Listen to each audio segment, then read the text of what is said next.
Hello, everybody. Today I'm talking about Rahu Ketu again, and we are discussing how it affects you. This is actually a three-part series. I did Rahu Ketu in Taurus Scorpio, and then I did how your planets get affected by Rahu Ketu in Taurus Scorpio. And finally, I'm looking at how each ascendant deals with Taurus Scorpio, or you could look at your moon sign as well.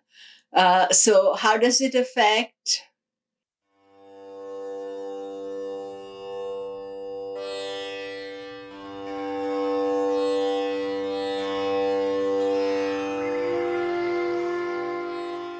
Hello, I'm Komilla Sutton, and please do remember to subscribe, press the bell notification, and we are discussing Rahu Ketu in Taurus Scorpio.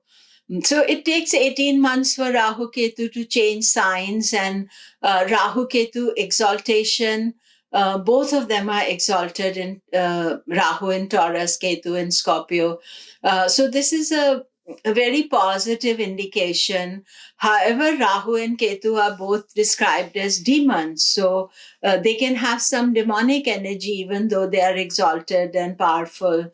During part of this transit, Rahu is aspected by Jupiter from Capricorn, but not all the transit. But we have to see the eclipses. And so, whatever sign you are, then I will say which houses the eclipses are taking place too. One of the things about Rahu Ketu transit is that always either Rahu is positive or Ketu is positive. Nobody will have both positive in the transit. So every lagna has to see one area of life where there's more disruption and unsettled energy.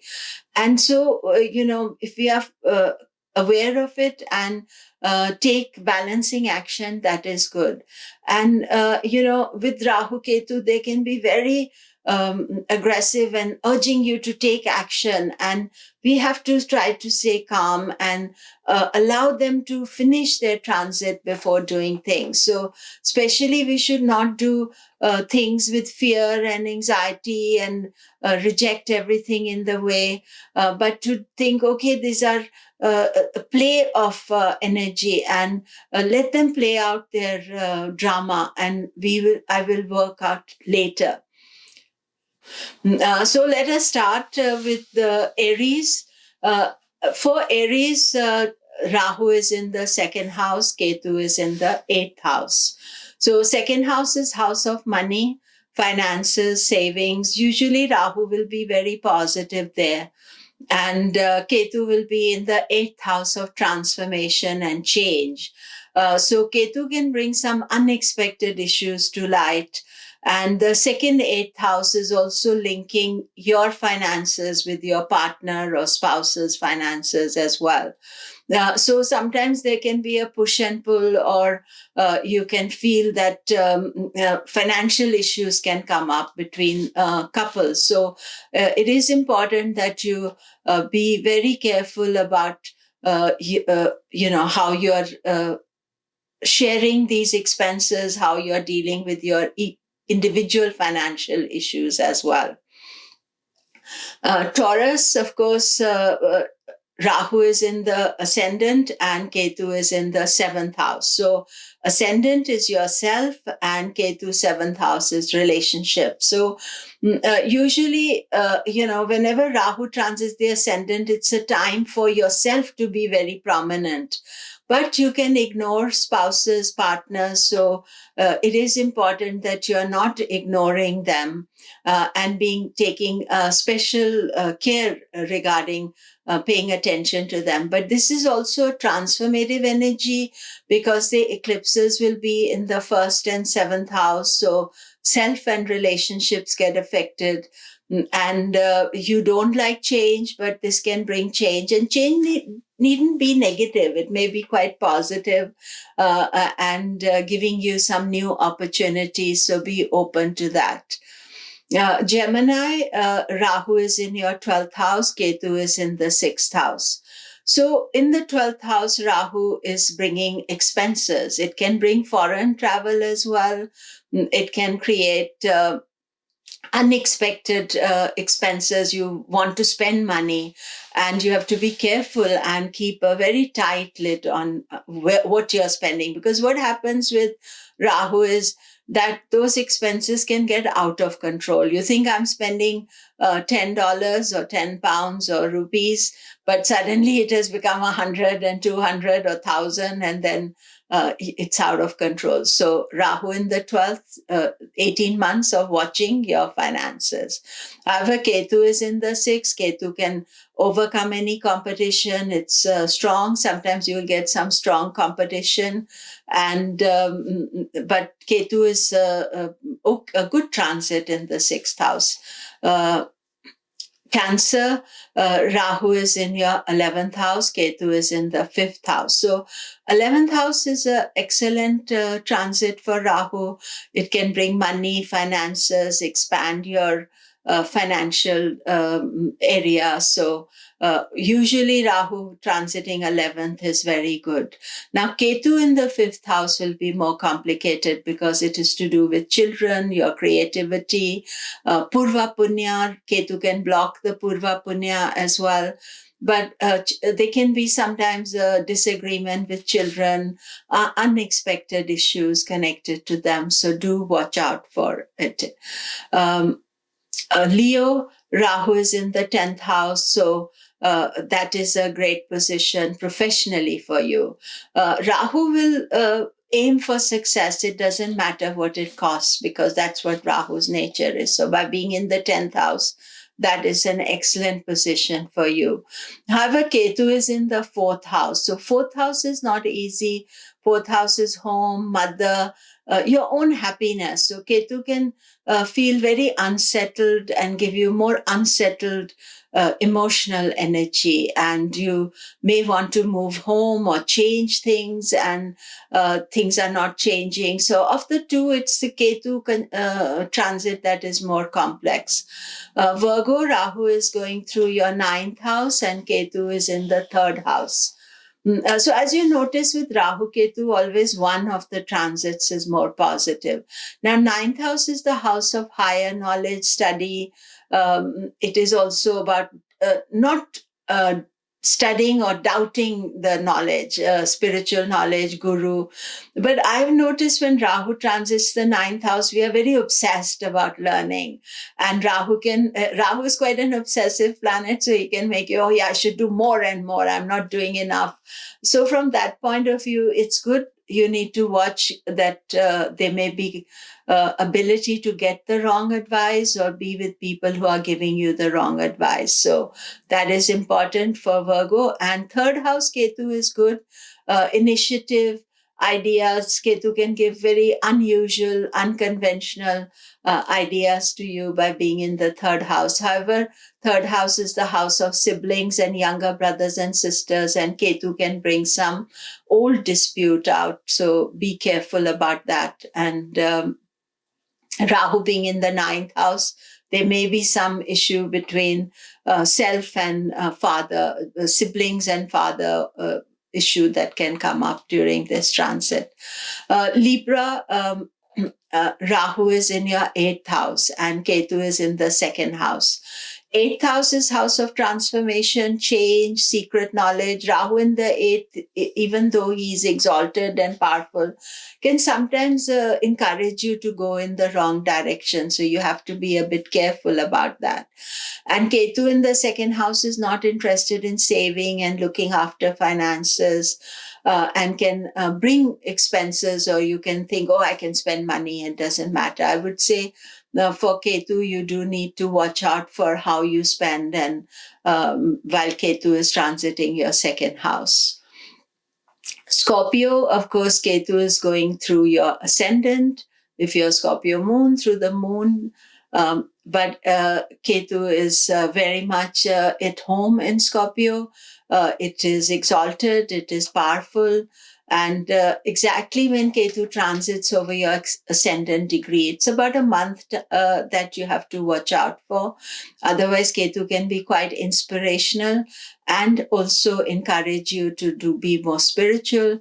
And as I said, a very good remedy for Ketu transiting your ascendant is to study spiritual things. I was talking to a young lady client of mine, and she's having Ketu transit, and she said, I don't know why, I'm just obsessed about Jyotish. And I said, I do know why, because Ketu is transiting in Scorpio.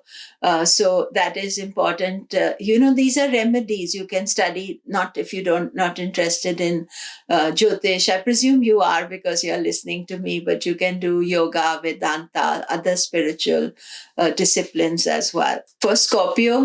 Uh, for Scorpio, Rahu is in the 7th house. So Rahu actually can give relationships. Rahu can focus on relationships, and it's not a negative transit to go through the 7th house. However, because of the eclipses in the first 7th house, there can be some changes in store for you. So be prepared for that. Ketu is in the 12th house. Now, it is a relief for you Ketu is moved away from your ascendant, because that it is a complex transit for you, because Saturn was with Ketu, then Jupiter was with Ketu. So now Ketu is in the 12th house. 12th house is house of moksha. Ketu is moksha karaka, so you are definitely interested in spiritual things. So be conscious of that.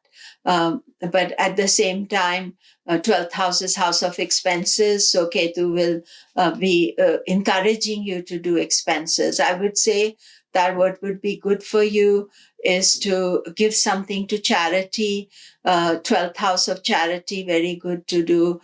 Focus on more spiritual matters and control your expenses.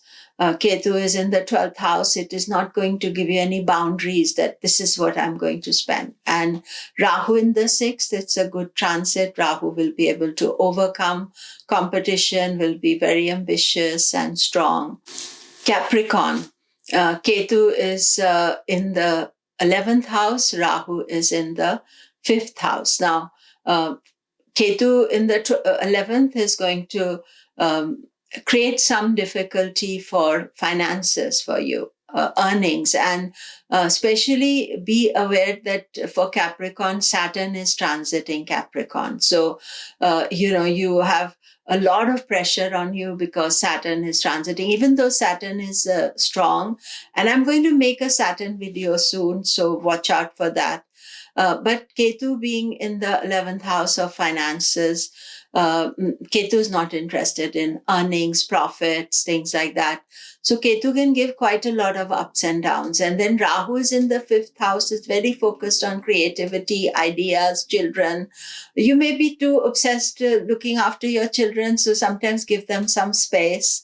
But Rahu can, activate, is interested in good luck as well, and mantras, all those things, that 5th house. And Rahu's deity is goddess Durga. 5th house is the house of worship as well. So you could do that too. Aquarius, Ketu is in the 10th house. Rahu is in the 4th house.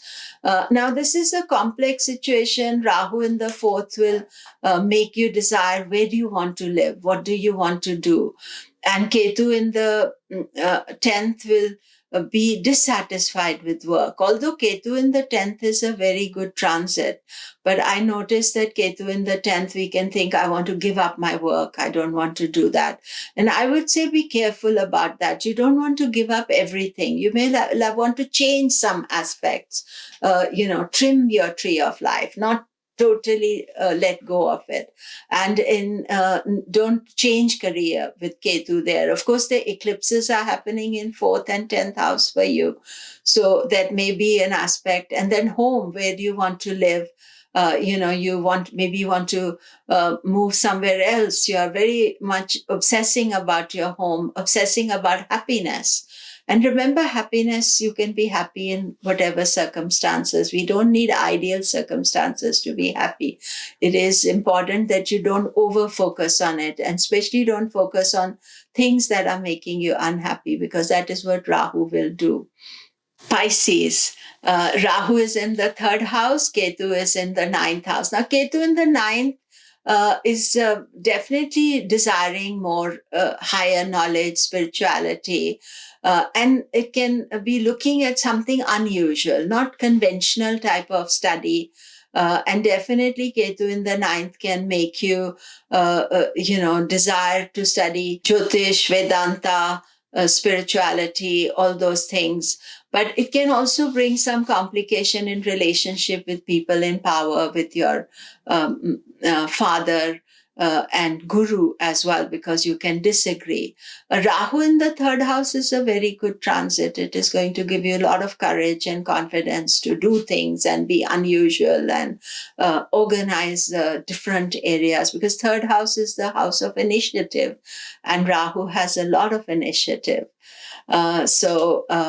Thank you again, and do remember to leave comments and anything else that you want me to focus on, and I will be there for you. Thank you.